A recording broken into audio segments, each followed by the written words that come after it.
Hey guys, how's it going? My name is Adam. Today I'm gonna show you basically how to fix archived stories missing or not working on Instagram. So first of all, let's just find it out. So if you want to find where the archive story is, just go ahead and click on your profile at the bottom right. Click the three bars at the top right, and then you're gonna see right here the archive, and you're gonna be able to see that I don't have an archive. If you believe that you have an archive stories, post, live, whatever it might be, and you haven't find it right here, what you're gonna do, you're gonna just go ahead and go back to your screen. Okay, now what you're gonna do, you're gonna go ahead to the settings, go ahead to the general, and then go ahead to the iPhone storage. All right, so you're gonna just wait for a few moments right here.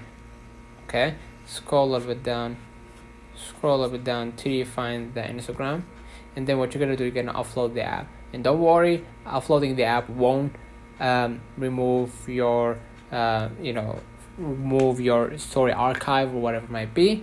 It will simply just refreshing the app, and hopefully you could basically get back to your stories. So let me know in the comments if this video helped you.